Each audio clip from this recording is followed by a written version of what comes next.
안녕하세요. 저는 올해 34살이며 남편과 이혼하고 홀로 8살 아들을 키우고 있습니다. 사실 원래 저도 한때 행복한 가정이 있었습니다. 저와 아들을 사랑하는 남편, 대한민국에서 손꼽히는 입지의 아파트, 그리고 남편의 반듯한 직장, 저희 높은 수입, 모든 게 완벽에 가까웠습니다. 하지만 한 사람으로 인해 우리의 모든 행복이 산산조각나고 말았습니다. 오늘은 저희 결혼 생활 중 발생한 끔찍하고 악몽 같았던 일을 이야기해 보겠습니다. 저는 대학교 때부터 온라인 쇼핑몰을 운영하고 있으며 장사도 잘 되고 있습니다. 그래서 저는 따로 취직하지 않고 계속 저희 온라인 창업에 모든 시간과 열정을 쏟아부었습니다. 결과는 점점 더 좋아지고 있었습니다.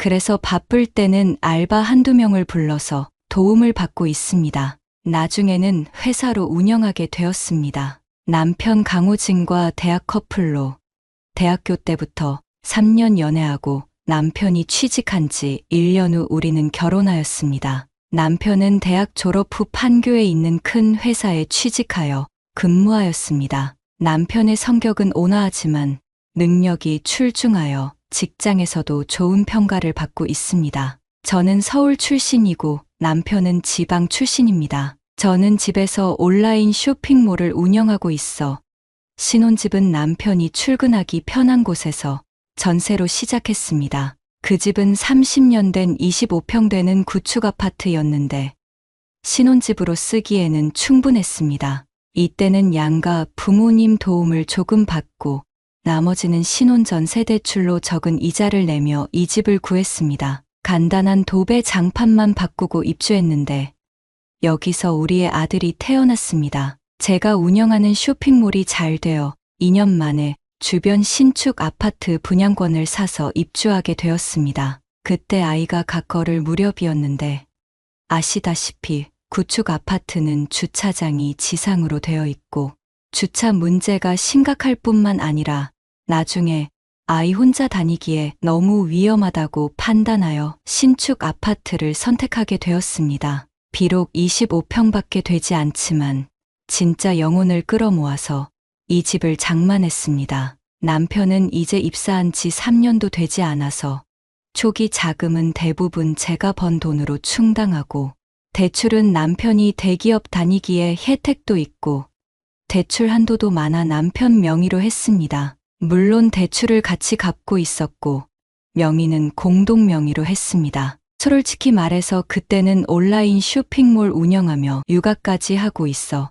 저는 몸과 정신적으로 힘들었지만 우리의 결혼 생활은 진짜 행복하고 만족스러웠습니다. 우리 나이대에 우리 능력으로 부모 도움 안 받고 경기도 핵심지의 신축 아파트를 살 수 있다는 게 참 자랑스러웠습니다. 남편도 사람 착하고 늘 퇴근하고 바로 집에 들어와 저와 아이도 잘 돌봐줘서 뭐 하나 불만 없었습니다. 하지만 이 모든 게 시어머니가 우리 집에 들어오면서 저희 꿈 같은 결혼 생활은 산산조각 나기 시작했습니다. 시어머니는 원래 지방에서 살고 있었지만 최근에 종양이 발견되어 수술을 받아야 했습니다. 그렇게 심각한 불치병은 아니고 지방 병원에서 수술해도 충분히 문제가 없다는 의사의 만류에도 이번에는 꼭 서울의 대학병원에서 수술하겠다고 합니다. 저는 불길한 예감이 들었지만 저와 남편은 그녀를 모셔오기로 했습니다. 솔직히 말해서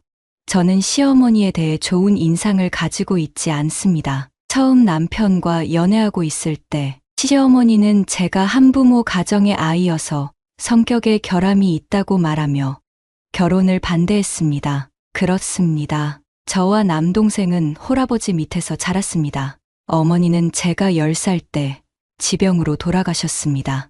아버지는 홀로 저와 저보다 4살 어린 남동생을 키웠습니다. 아버지는 국밥집을 운영하셨고 나름 장사가 잘 되어 우리는 나름 여유 있게 자랐습니다. 지금은 아버지가 원래 운영하던 곳이 재개발 들어가면서 식당 위치를 옮겼는데 단골 손님이 많이 줄어서 장사가 예전 같지는 않습니다. 저는 시어머니의 편견에 많은 상처를 받았습니다.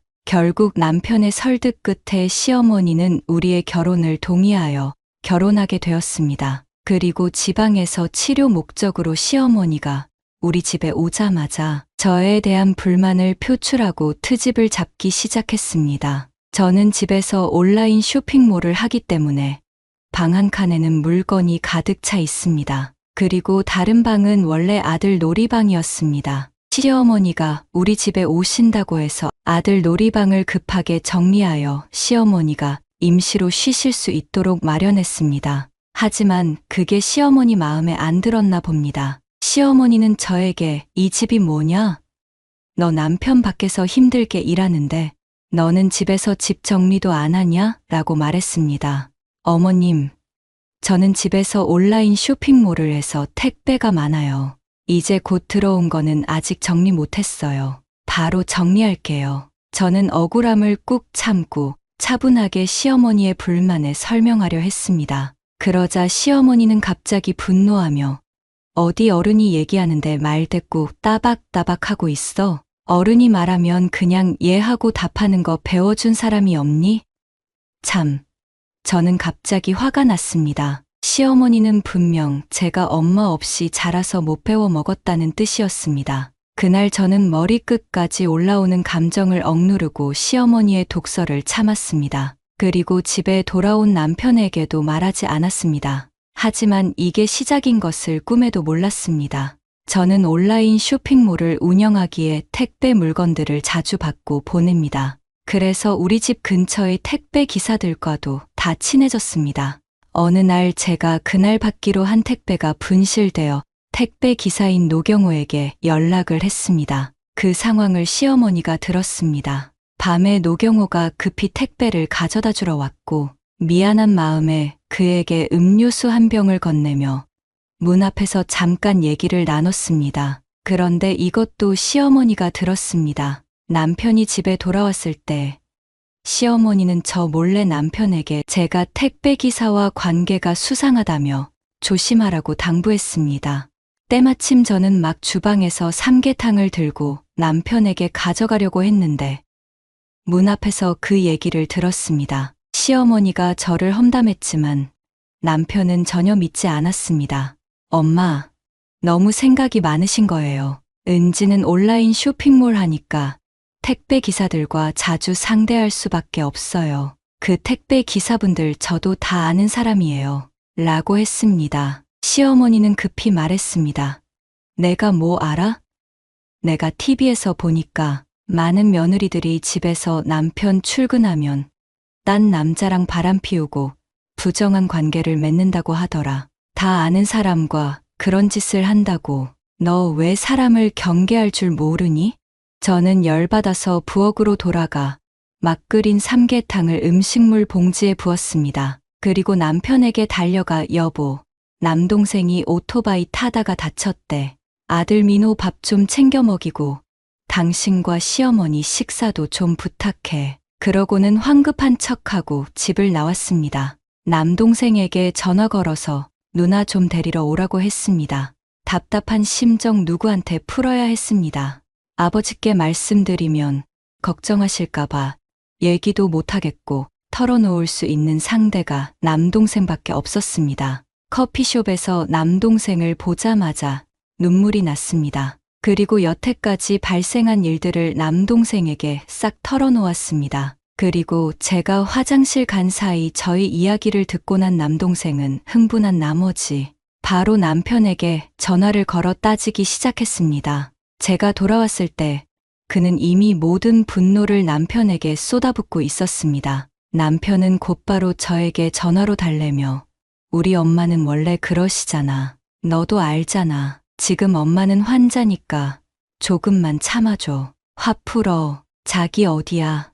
내가 데리러 갈게. 라고 말했습니다. 저는 남편에게 마지막 통보를 했습니다.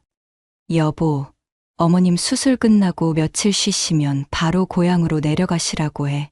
난 더 이상 못 참겠어. 남편은 반드시 그렇게 하겠다고 약속했습니다. 남편과 집에 돌아온 저는 안방으로 가서 아이를 재우려고 했습니다.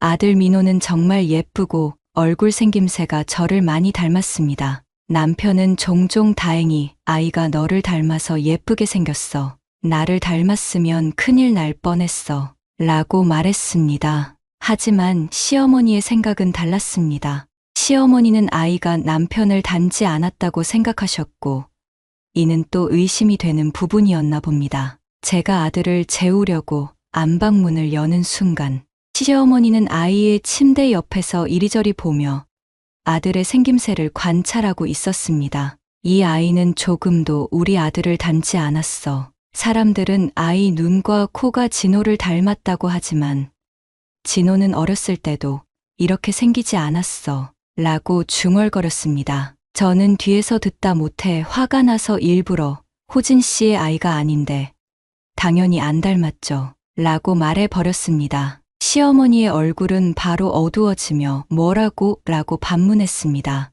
이때 남편이 와서 저랑 시어머니가 싸울까봐 시어머니를 밖으로 데리고 나갔습니다. 엄마, 이렇게 늦은 시간에 뭐 하시는 거예요? 민호는 내일 유치원 가야 하니까 방해하지 마세요. 라고 말했습니다. 저는 그저 화가 나서 한 말이었지만 시어머니는 그 말을 마음에 담아두었습니다. 시어머니는 대학병원에서 4일 후에 수술 일정이 예약되었습니다.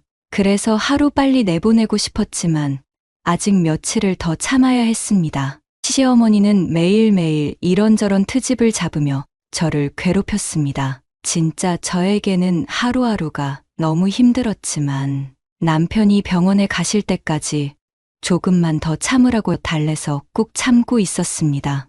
앞에 말했다시피 저는 쇼핑몰을 하고 있어서 저희 집 현관 입구 쪽 방을 사무실 겸 물건 관리, 보관하는 방으로 쓰고 있습니다. 평소 낮에는 아이를 어린이집에 보내고 일하곤 합니다. 평소에 저희 택배 물건이 많고 포장도 많이 해야 해서 바쁘다 보니 남편이 퇴근하고서 저를 많이 도와주곤 했습니다. 남편은 정말 성실했습니다. 마마보이 기질만 빼면 완벽했습니다. 어느 날 제가 안방에 있는 남편의 컴퓨터를 청소하다가 낮에 켜져 있는 것을 의아해서 들여다보니 친자 확인 관련 내용을 검색하는 것을 발견했습니다. 저는 바로 이것은 시어머니의 소행이라는 걸 알았습니다. 저는 남편이 이걸 검색할 일이 없다는 걸 확신합니다. 저는 그걸 보고 헛웃음이 났습니다. 정말 남편과 아들 민호를 친자 확인하겠다는 걸까요? 어느 날 제가 일이 생겨서 하루 종일 밖에서 일을 보고 집에 돌아왔을 때 집이 난장판이 되어 있었습니다. 안방 붙박이장에 있는 저의 옷들, 심지어 작은 방 책장에 있는 책들과 제가 옛날에 받은 편지들이 바닥에 널브러져 있었습니다. 시어머니는 소파에 앉아 화가 난 채로 손에 편지 한 장을 들고 있었습니다. 제가 돌아오자 그녀는 잘 왔어. 호진이도 불러와. 오늘 확실히 말해두자. 나는 내 아들이 바보처럼 당하는 꼴을 못 보겠어. 라며 그 종이를 탁자에 내던졌습니다. 그 편지를 보니 대학 시절 저희 전 남자친구가 준 연애 편지였습니다. 저는 화가 난 나머지 왜 제 물건을 함부로 뒤지세요? 라고 따졌습니다. 시어머니는 손가락으로 저를 가리키며 내가 바람 피우는 것을 내가 밝혀냈어. 내 아들이 속고 있는 걸 내가 밝혀냈다고. 이 사람 아직도 내 마음에 남아있는 거 아니야? 라고 비난했습니다. 더 이상 참을 수 없어. 저는 남편에게 전화해. 당신 어머니 또 문제 일으켰어. 빨리 와. 라고 했습니다. 남편은 야근 중이었지만 어머니가 문제를 일으켰다고 하자 급히 집으로 돌아왔습니다. 집에 도착한 남편은 난장판이 된 집과 소파에 앉아 대치 중인 저와 시어머니를 보고 무슨 일이에요? 이게 뭐예요? 라고 물었습니다. 시어머니는 울면서 내가 처음부터 말했잖아. 이 여자는 믿을 수 없다고. 내가 결혼할 때도 반대했잖아. 내가 틀리지 않았지. 이 여자가 바람을 피웠어. 라고 소리쳤습니다. 남편은 엄마, 무슨 말씀을 하시는 거예요? 저와 은지는 잘 지내고 있어요. 제발 문제를 일으키지 마세요. 라고 했습니다. 시어머니는 소리를 높이며 문제를 일으키다니? 이거 봐. 이 여자는 아직도 전 남자친구의 연애 편지를 보관하고 있어. 이게 정상이야? 이런 여자가 무슨 좋은 사람이겠어? 지금까지도 그 남자와 연락을 주고받는 것 아니야? 라고 말했습니다. 저와 남편은 대학 동창이었고, 전 남자친구도 남편과 아는 사이였습니다. 남편은 그 친구와 저를 경쟁했지만, 처음에 저는 그 남자를 선택했습니다. 하지만 얼마 안 돼서 그 친구와 헤어졌습니다. 그 친구는 남편보다 잘생겼지만 워낙 이기적이어서 도저히 같이 있을 수가 없었습니다. 그 후 꾸준히 저를 좋아했던 남편과 사귀게 되었습니다. 남편은 엄마, 그만해요. 이건 다 옛날 일이에요. 대학 시절 은지랑 저 사람은 사귀었지만 나중에 헤어졌어요. 이 편지는 그들이 헤어지기 전에 쓴 거예요. 저도 알고 있고, 그래도 학창 시절 좋은 추억이라 제가 버리지 말라고 했어요. 라고 말했습니다. 시어머니는 화가 나서 이 모자란 놈, 그럼 너는 이 여자 뒤처리를 하는 거네. 라고 했습니다. 저는 화가 나서 무슨 말씀을 그렇게 하세요?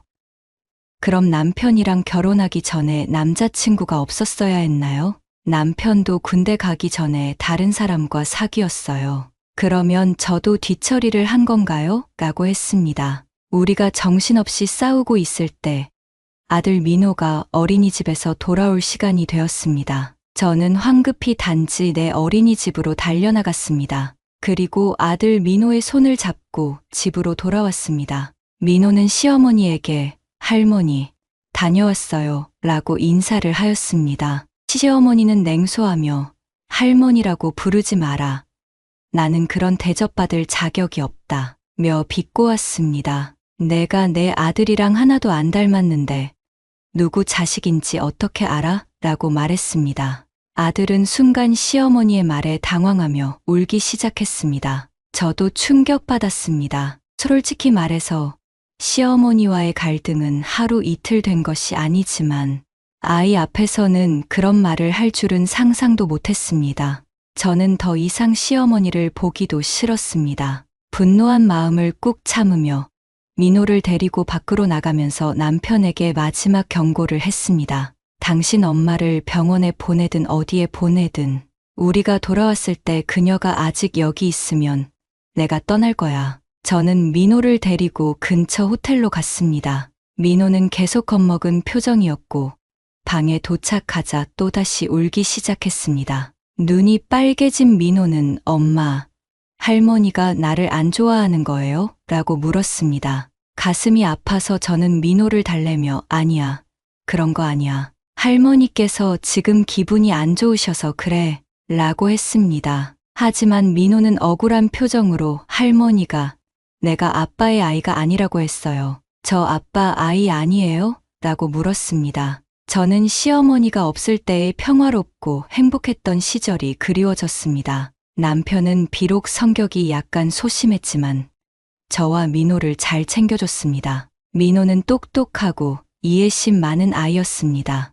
우리 가족은 원래 평화롭고 행복하게 살고 있었습니다. 왜 시어머니가 우리의 삶을 망치려고 하는지 이해할 수 없었습니다. 저는 민호의 머리를 쓰다듬으며 그럼 민호는 할머니를 좋아해? 라고 물었습니다. 민호는 두려워하며 저를 쳐다보다가 고개를 저었습니다. 할머니가 이상해요. 자꾸 이상한 말을 해요. 그리고 엄마한테 말하지 말라고 해요. 저는 의아해서 뭐라고 하셨는데? 라고 다시 물었습니다. 민호는 할머니가 말하지 말라고 했어요. 말해도 돼요?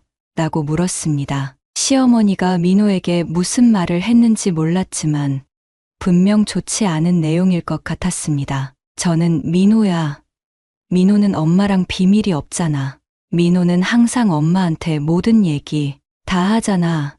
할머니가 민호랑 어떤 얘기했는지 엄마한테 말해줄 수 있어? 라고 물었습니다. 민호는 고개를 끄덕이며 할머니가 아빠가 집에 없을 때 누가 우리 집에 오는지 물어봤어요. 라고 말했습니다. 저는 충격을 받았습니다. 시어머니는 제가 남편 몰래 바람을 피운다고 생각하는 걸까요? 저는 다시 물었습니다. 그 다음엔 뭐라고 하셨니? 민호는 할머니가 아빠 없는 동안 다른 아저씨가 엄마 아빠 방에 들어왔는지 물어봤어요. 저는 화가 치밀어 올랐습니다. 저는 민호와의 대화를 녹음하여 남편에게 보냈습니다. 그리고 문자로 당신 어머니 지금 뭐 하고 계시는지 잘 봐요. 애한테 이렇게 하는 게 정상인가요? 어린애는 무슨 죄예요? 왜 애까지 가만두지 않아요? 내가 진짜 바람 피워야 속이 시원하나요? 남편도 전화를 걸어 여보, 화내지 마. 엄마가 그렇게까지 하실 줄 몰랐어. 걱정 마. 이미 엄마의 짐을 싸놨어. 병원에도 연락했으니 내일 엄마를 병원에 보낼 거야. 라고 말했습니다. 호텔에서 하룻밤 지낸 저는 밤새도록 잠이 오지 않았습니다. 별 생각이 다 들고 진짜 처음으로 이혼까지 생각이 들더라고요. 아침에 9시에 바로 민호를 단지 내 어린이집으로 보내고 집으로 향했습니다. 집에 들어서니 시어머니와 남편은 이미 나가고 없었습니다. 아무도 없는 집안 곳곳을 돌아보며 옛날 우리 3인 가족이 행복했던 시간들이 떠올랐습니다. 과연 다시 그 시절로 돌아갈 수 있을까요? 저는 자신에게 물었습니다. 시어머니가 병원에 입원해 있는 동안 저는 한 번도 그녀를 보러 가지 않았습니다. 가봐야 서로 불편하고 시어머니도 저를 보기 싫을 겁니다. 매일 남편이 퇴근하고 병원에 가서 시어머니를 돌보고 검사를 받게 했습니다. 드디어 내일이면 수술하는 날입니다. 이른 아침에 남편은 병원으로 갔습니다. 남편은 입원에 연차를 3일 써서 시어머니가 수술하는 동안 돌보기로 했습니다. 하지만 그날은 2시간이 채 되지 않았는데 남편이 집에 돌아왔습니다. 저는 집에서 보낼 상품들 택배 포장을 하고 있었습니다. 남편은 매우 당황하고 불안한 모습으로 다가와서 말했습니다. 여보, 당신이랑 얘기 좀 할 수 있을까? 저는 의아해서 병원에 있지 않았어. 왜 이렇게 빨리 돌아왔어? 라고 물었습니다. 남편은 머뭇거리며 엄마가 수술을 절대 안 하겠대. 거실로 나가서 우리 얘기 좀 하자. 라며 저를 거실로 데려갔습니다. 저는 시어머니가 이번에는 저에게 사과를 받으러 가라는 건가 생각했습니다. 그러나 남편이 말했습니다. 엄마가 민호가 내 아들이 아닐 수도 있다고 생각해서 민호와 친자 확인을 해야겠다고 하시네. 저는 화가 나서 그래서 돌아온 거야? 라고 물었습니다.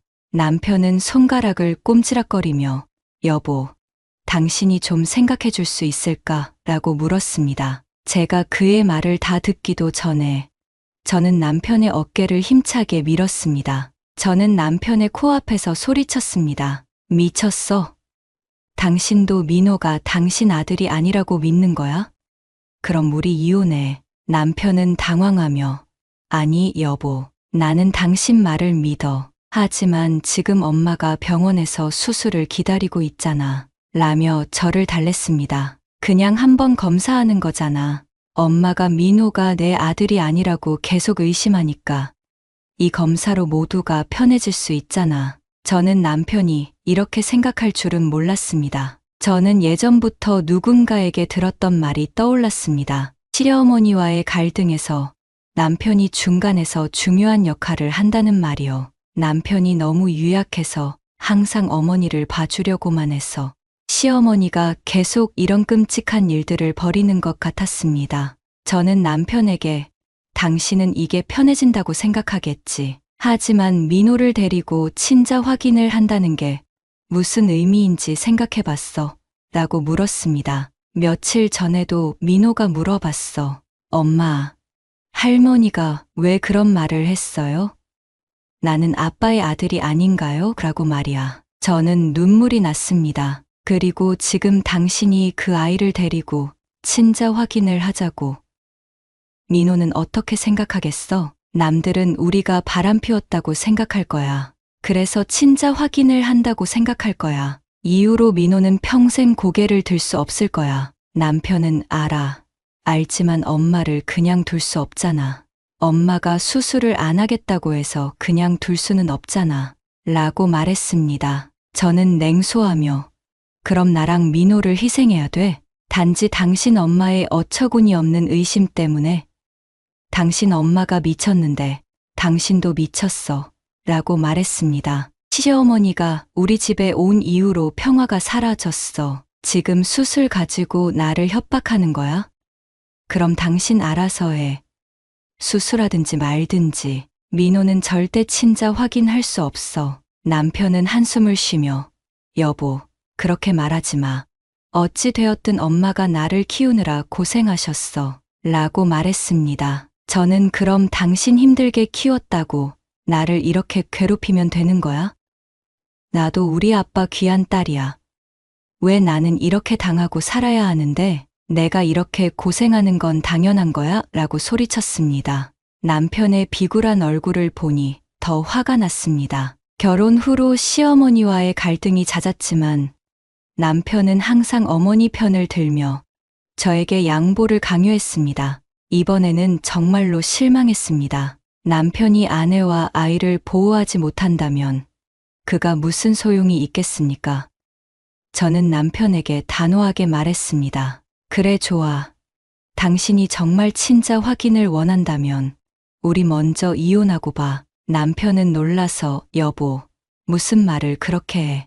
그러지 마. 라고 말했습니다. 저는 어머님이 친자 확인 같은 어처구니 없는 일을 제안했어. 당신 지금 태도 봐서는 더 이상 나도 당신과 함께 살 수 없을 것 같아. 이혼하고 싶어. 어머님이 평생 나를 괴롭힌다는 생각하면 더 이상 참을 수 없어. 라고 말했습니다. 제가 진심으로 이혼을 원하자 남편은 두려워했습니다.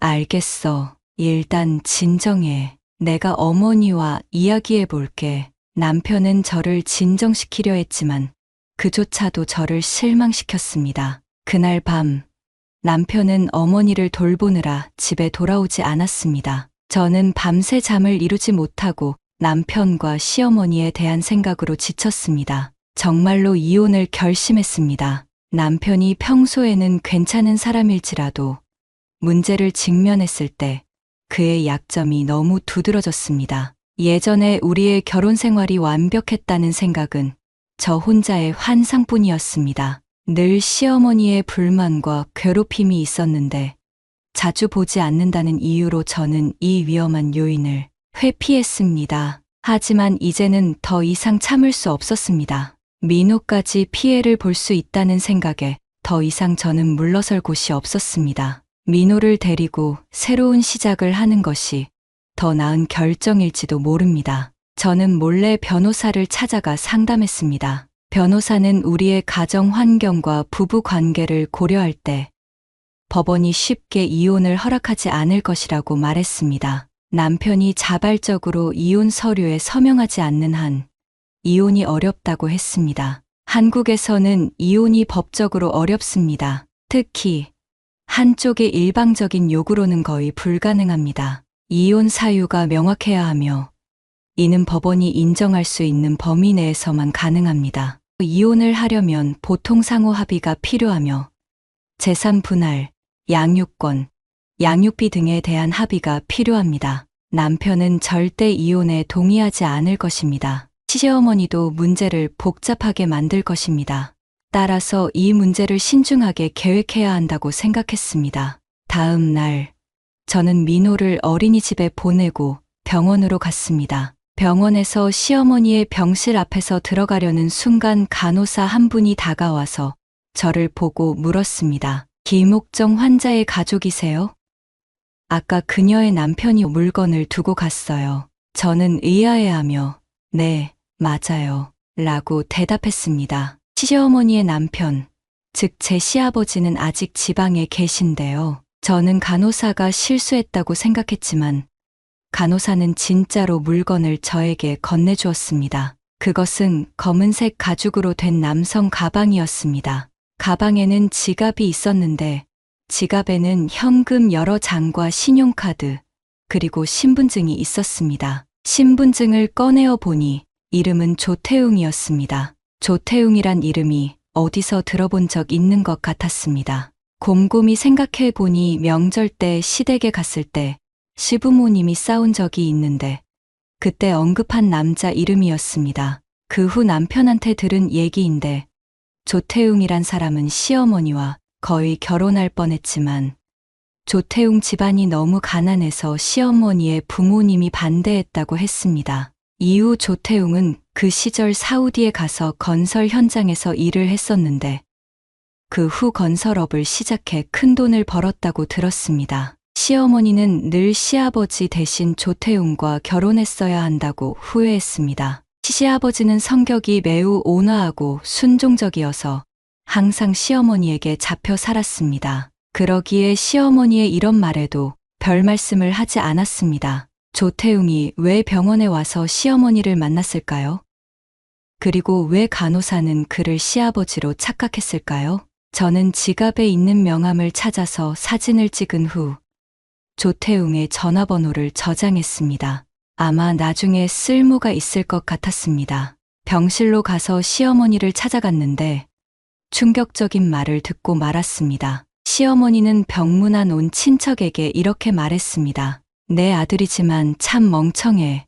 왜 그 여자를 데려왔는지 모르겠어. 돈도 없고 어머니도 없는데 내가 전에 소개해준 그 여자애는 얼마나 좋았는데 집도 잘 살고 예쁘게 생겼지. 내가 이번에 아프다니까 그 애가 직접 찾아와서 돈도 주고 영양제도 한 박스 사왔잖아. 그 애는 아직 결혼 안 했고 분명 우리 아들에게 아직 마음이 있을 거야. 만약 우리 아들이 지금 여자를 버리고 손지연과 함께 살게 된다면 나는 평생 한이 없을 거야. 저는 문 앞에서 듣고 있다가 이 모든 상황이 이해가 되기 시작했습니다. 손지연이라는 이름은 익숙했습니다. 제가 남편과 결혼하기 전에 그녀가 찾아온 적이 있었습니다. 그녀는 남편의 고등학교 동창이었고 고등학교 때부터 남편을 짝사랑했습니다. 그때 찾아왔을 때 본인 얘기로는 본인이 남편과 썸을 타고 있었는데 제가 남편을 빼앗아 갔다는 거입니다. 남편에게 확인 결과 손지연이 남편을 짝사랑했지 남편은 그녀를 친구로만 봤다고 했습니다. 저는 그때 손지연 같은 예쁜 여자가 저한테 밀리고 남편이 저를 선택한 것에 대해 매우 기분이 좋았습니다. 더군다나 그녀는 부모님이 회사를 운영하여 꽤나 돈 많은 부잣집 딸이라고 합니다. 하지만 그때 그 사실을 안 시어머니는 손지연이 저보다 낫다고 생각했습니다. 이제 저는 시어머니가 이렇게 문제를 일으키는 이유를 알았습니다. 그녀는 저와 남편을 이혼시키고 손지연을 며느리로 맞이하려는 꿈을 꾸고 있었습니다. 저는 병실로 들어갔습니다. 시어머니는 제가 들어오는 것을 보고 말문이 막혔습니다. 하지만 곧 이상한 말투로 어이쿠, 이게 누구냐? 우리 며느리 아닌가? 일 바빠서 시어머니, 병문안도 못 온다 했는데 오늘은 무슨 일로 왔니? 라고 친척분들 들으라고 비꼬며 말하더군요. 저는 그 말투를 무시하고 일부러 어머님 무슨 말씀이세요? 우리 집은 제가 주수입원인데 제가 어떻게 쉴 수가 있어요? 그럼 어머님 수술비와 요양비 누가 내나요? 라고 대답했습니다. 사실을 말하자면 우리 집에서 남편의 월급 절반 정도는 시부모님에게 보내고 있었습니다. 남편 위에 형이 한 명 있는데 저에게는 시아주버님 되는 분이죠. 시아주버님은 공부를 못해서 일찍 사회에 나와서 일을 하셨고 남편이 대학 다닐 때 학비도 일부 지원했습니다. 하지만 몇 년 전에 사업한다고 시부모님이 평생 모은 돈과 퇴직금 그리고 아파트까지 담보로 대출을 했는데 코로나로 쫄딱 망하고 빚만 몇 억 지게 되었습니다. 결국 시아주버님은 이혼당하고 신용불량자가 되어 숨어다니며 지내고 있습니다. 그 바람에 퇴직을 한 시아버지는 다시 일하러 나가셨고 시부모님의 집은 경매로 넘어가고 지금은 남편이 드리는 돈으로 월세방을 구해 생활하고 있었습니다. 그렇기에 시어머니가 돈에 더욱 집착하는 것 같았습니다. 시어머니는 화가 나서 어떻게 내가 그렇게 뻔뻔할 수 있니? 우리 아들 아니면 너 그렇게 집에서 편안하게 돈 벌 수 있니? 너 같은 여자를 찾아서 내 아들이 이렇게 고생하는 거야. 라고 소리쳤습니다. 저는 어이가 없었지만 갑자기 좋은 아이디어가 생각나서 일부러 시어머니를 자극하며 말했습니다. 어머님, 아들이 저를 좋아하는데 어머님은 왜 저를 싫어하세요?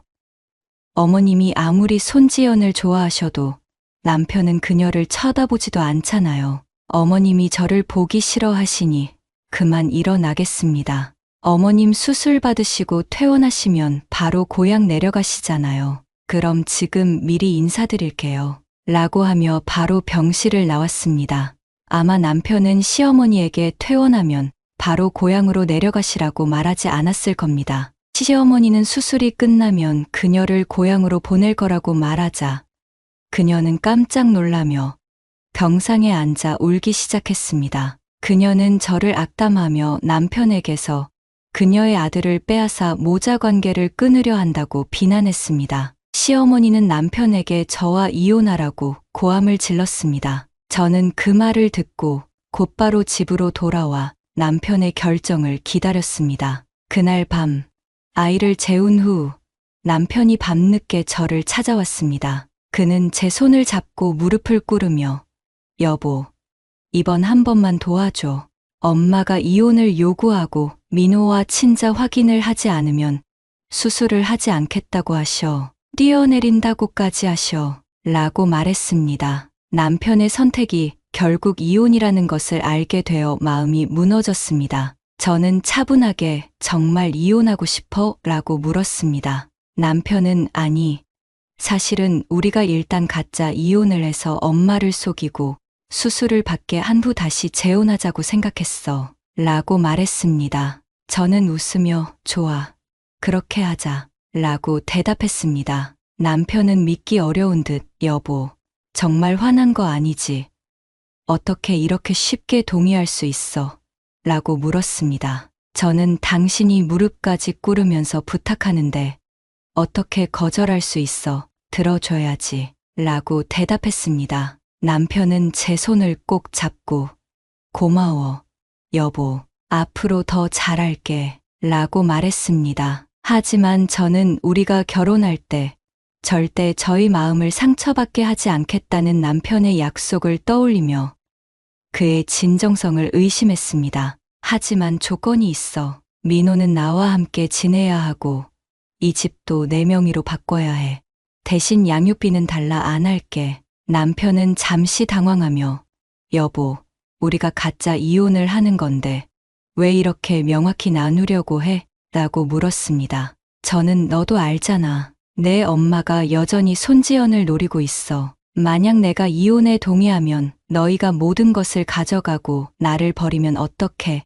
라고 대답했습니다. 남편은 결국 이혼 서류에 서명할 수밖에 없었습니다. 남편은 이혼 서류를 들고 다시 병원에 가서 시어머니를 설득하여 끝내 수술을 마쳤습니다. 시어머니가 수술 받는 날 저는 조태웅에게 전화를 걸어 김옥정의 며느리라고 소개하고 잃어버린 가방을 돌려주기로 했습니다. 병원 인근 커피숍에서 만난 저와 조태웅은 대화를 통해 몇 가지 유용한 정보를 얻었습니다. 조태웅은 시어머니와 헤어진 후 해외로 나가 많은 고생을 하였고 그 후 그 계기로 건설업에 뛰어들어 작은 건설회사를 운영하게 되었다고 합니다. 그리고 지금은 별세한 아내를 만나면서 그녀의 집안의 도움을 받아 회사 규모를 키웠다고 합니다. 하지만 지금은 은퇴한 상태고 회사는 큰아들이 물려받아 운영하고 있습니다. 이번에도 시어머니가 먼저 연락해서 본인이 아파서 서울병원에 입원했다는 소식을 듣고 병문안 온 것이었습니다. 조태웅이 병원에 온 이유는 단순히 예정을 생각해서였을 뿐 더 이상의 감정은 없었습니다. 결국 시어머니가 혼자 아직 조태웅을 잊지 못하고 북치고 장구치고 하였던 것 같았습니다. 이렇게 생각하니 참으로 불쌍했습니다. 저는 조태웅의 연락처를 저장하고 좋은 인상을 남긴 후 남편에게 전화를 걸어 제가 친자 확인을 하겠다고 말했습니다. 남편은 기뻐하며 여보, 정말 고마워. 그럼 내일 바로 할 수 있지? 라고 물었습니다. 저는 민호가 당신과 친자 확인을 하는 건 괜찮아. 하지만 조건이 있어. 라고 말했습니다. 남편은 말해봐. 최대한 맞춰줄게. 라고 대답했습니다. 저는 시어머니가 나를 의심하고 모욕하는 건 참을 수 있어도 당신이 내 편이 아니라는 건 솔직히 너무 화가 나.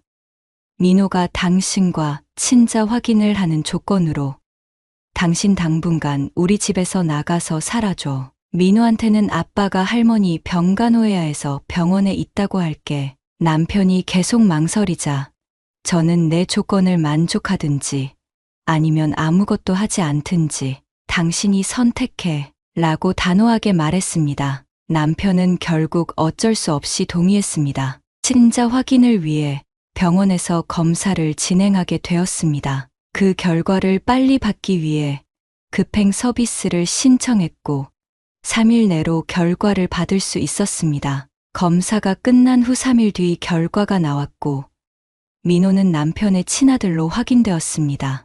이 사실에 시어머니는 크게 당황했지만 더 이상 할 말이 없었습니다. 그럼에도 불구하고 시어머니는 여전히 남편에게 이혼을 요구했습니다. 남편은 결국 이혼에 동의할 수밖에 없었습니다. 하지만 조건은 당연히 제가 원하는 대로 할 수밖에 없었습니다. 이혼 서류에 양쪽이 서명하고 재산 분할도 명확히 하였습니다. 아들은 저와 같이 생활하기로 하고 집도 제 명의로 명예 변경했습니다. 그런데 이혼이 완전 성립되려면 전체 절차는 약 2개월 정도 걸린다고 합니다. 시어머니는 결국 지방에 내려가지 않았고 남편이 회사 근처 빌라에 투룸 방을 잡아서 시어머니와 생활하게 되었습니다. 그동안 저는 다른 집을 알아보며 미리 이 집을 내놓았습니다. 결국 저는 원래 집을 팔고 서울 서부권에서 새로운 집을 장만했습니다. 비록 집은 33평 구축이지만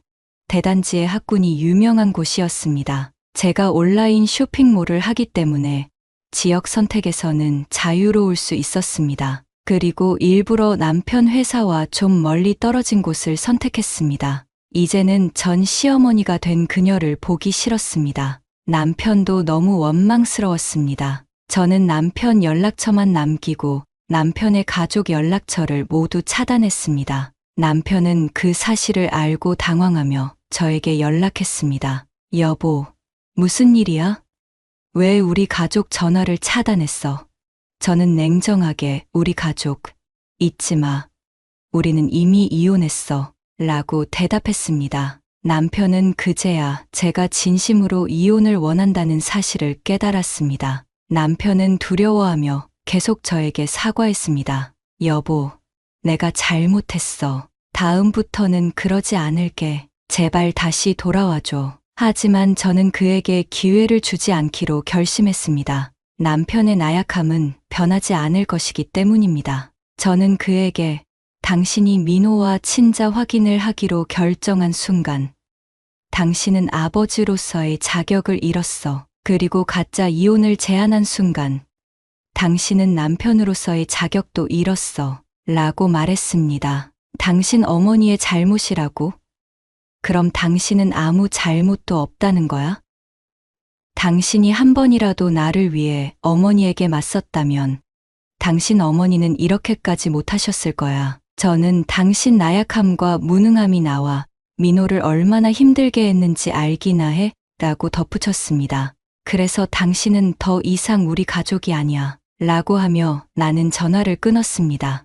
그 후 남편은 민호를 보고 싶다 해서 새로운 주소를 알려주었습니다. 남편이 아무리 미워도 민호에게는 좋은 아빠였으니까요. 민호는 아빠의 사랑이 필요합니다. 하지만 전 시어머니의 면회는 모두 거절했습니다. 그러자 시어머니는 다시 아픈 척하며 손자를 그리워한다며 남편 보고 민호를 데리고 오라고 울고불고 난리쳤지만 이번에는 저한테 안 통했습니다. 전 남편은 민호는 우리 집안의 혈육이야. 그리고 엄마도 연세가 많으셔서 이제 살 날이 많지 않아. 라고 간청했습니다. 나는 의아해하며 너희 집안의 혈육은 이미 친자 확인을 다 했잖아. 왜 아직도 민호를 찾는 거야?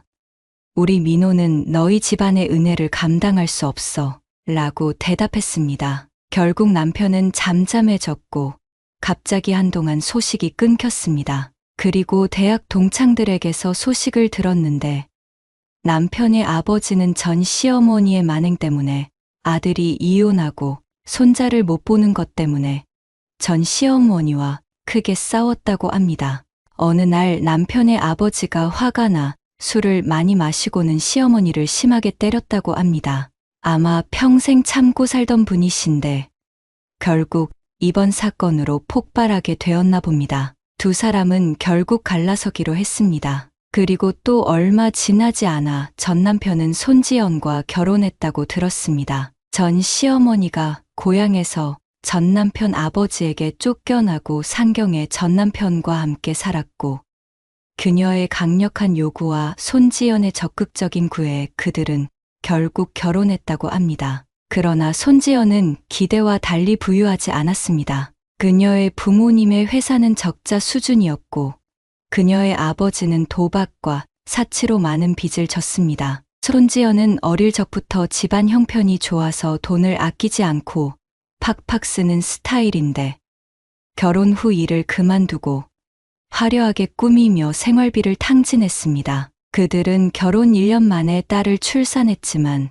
손지연은 아이를 돌보기 싫어했습니다. 결국 전 남편과 그의 엄마가 딸을 돌봐야 했고 이 일로 손지연과 자주 싸우게 되었습니다. 손지연은 저처럼 시어머니의 꾸중을 들어도 반항하지 않는 사람이 아니었습니다. 손지연은 본인 부모에게 모든 불만을 털어놓았고 그쪽 집안은 조폭 배경이 있어서 많은 사람을 동원해 전 남편과 그의 엄마를 되레 혼내고 말았습니다. 그들은 협박과 폭력을 일삼았고 남편과 시어머니는 점점 더 괴로워졌습니다. 결국 남편은 손지연과 이혼했지만 모든 것을 잃었습니다. 전 남편은 손지연과 결혼 후 저와 민호를 한 번도 찾아오지 않았습니다. 무엇보다 민호를 한 번도 찾아오지 않는다는 게 참으로 괘씸했습니다. 양육비는 바라지도 않았지만 그래도 본인 입으로 혈육하며 사랑하던 아들인데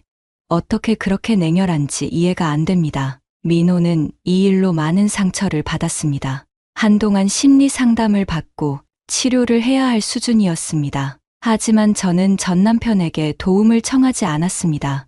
이왕 이렇게 된 거 아들 민호도 적응해 나가야 하니까요. 지금 민호는 다시 밝아졌으며 제가 능력이 되는 한 많은 것을 체험하도록 하고 있습니다. 이제 초등학교 다니는 저희 아들도 씩씩하게 잘 크고 있습니다. 마지막으로 전 남편과 전 시어머니를 본 것은 어린이 대공원이었습니다. 전 남편은 매우 초라해 보였고 곁에는 작은 여자애가 있었습니다. 전 시어머니는 초라한 옷을 입고 유모차를 끌고 한숨을 쉬며 불평하고 있었습니다. 그녀는 손녀에게 화를 내며 아이가 징징댄다며 불만을 토로했습니다. 전 남편이 손지연과 이혼한 후 딸을 전 남편에게 맡겼습니다. 전 남편은 딸과 전 시어머니와 함께 살며 힘겨운 삶을 살고 있었습니다. 민호는 그들을 보지 못했고 그들과 마주하지 않게 저는 다른 방향으로 돌아갔습니다. 저는 민호와 함께 새로운 시작을 다짐하며 우리의 삶을 살아가기로 했습니다. 전 시어머니와 전 남편의 방해 없이 우리 둘만의 행복을 찾아가기로 결심했습니다. 오늘의 사연은 여기까지입니다. 재미있게 보셨다면 구독과 좋아요, 공유 부탁드립니다. 다음 영상 만드는데 큰 힘이 됩니다. 감사합니다.